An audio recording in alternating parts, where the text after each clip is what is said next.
We're now going to look at our next conic section, the hyperbola. So the definition of a hyperbola says, a hyperbola is the set of points in a plane, the difference of whose distances from two fixed points called foci is constant. Okay, so let's come down and look at what that means. So here we've got two hyperbola, and this one that kind of opens left and right, we're going to call that our horizontal hyperbola.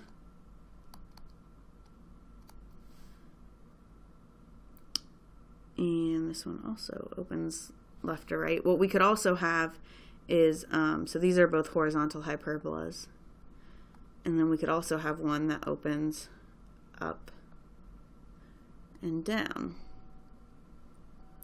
And we would call that our vertical hyperbola. Okay, now, so what we're saying with the hyperbola is we're going to have two fixed points, and the hyperbola will kind of wrap around them. And those are foci. So that's a focus, and this is a focus. And we're saying if you take any point on the hyperbola, so let's say this one, and you find the two distances from the point to the two focus, and there'll always be one that it's further from and one that's closest to. So let's call this D1, this one D2. So we're saying D1, the larger distance minus the smaller distance, is constant. It would always be the same. Okay, so that's kind of the definition of a hyperbola. So for ellipses, you were taking the sum and it always stayed the same. Here you're subtracting, you're taking the difference. So similar to an ellipse, a hyperbola has a center. And we'll call that HK, just like we did with an ellipse. Two foci, two vertices, and two axes.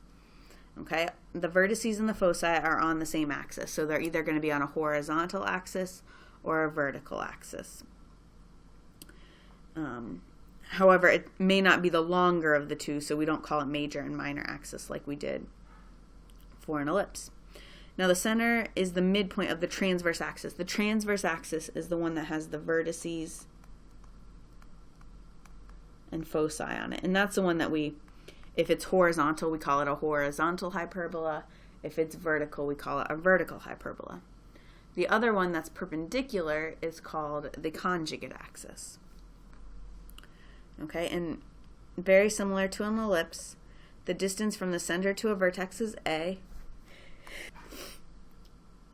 The distance from the center to one end of the conjugate axis is B, and the distance from a center to a focus is C. And we'll label these all in the picture in a minute. So here are the standard forms of the equation of a hyperbola. So this would be the horizontal one. So we have x minus h squared over a squared minus y minus k squared over b squared equals 1. And you notice kind of the only difference between that and ellipse is that we now have a minus sign between the two terms instead of a plus sign. And if we've got a vertical hyperbola, then the y term is going to come first. So we'd have y minus k squared over a squared minus x minus h squared over b squared equals 1. And one thing that is a little different from an ellipse is the equation that relates a, b, and c. Here, c squared is equal to a squared plus b squared. So you have to be careful because for an ellipse, it was a squared minus b squared. Now, our hyperbola is going to have two asymptotes, and that will help us sketch. And the equations for the asymptotes are a little different based on whether you have a horizontal transverse axis, a horizontal one, or a vertical one, but here are the two equations there. So notice the two asymptotes, the slopes are just negatives of each other. Okay, so let's label our parts here. So here's our horizontal one. I'm going to erase the red lines that we were using before. Okay, so our center is right here. And we call that HK. So here, our center will be here.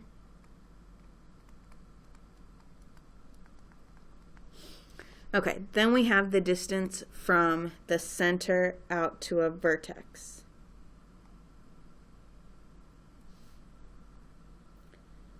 So that's this in green, and that distance we always call A, whether it's horizontal or vertical. Okay, then what's not actually part of our picture, so kind of hard to see, is the distance to our conjugate axis, and that's what we're going to go for a horizontal one, up and down, and for a vertical one it would be left and right. Okay, but that actually helps us because what we do is we draw what's called a guide rectangle, and we go through, we take those 4 points we've just drawn with A and B, and we make the rectangle where those 4 points are the centers of the sides of the rectangle. And then, if you draw it correctly, the asymptotes are the diagonals of that line, of the guide rectangle.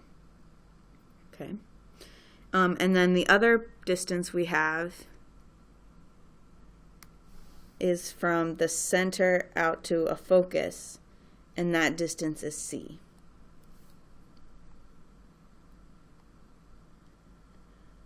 Okay, so those are the same letters we used for an ellipse, and you're going to apply them for the vertices, the conjugate axis, or the foci, whether it's a vertical or a horizontal, and you're always doing that from the center of the hyperbola.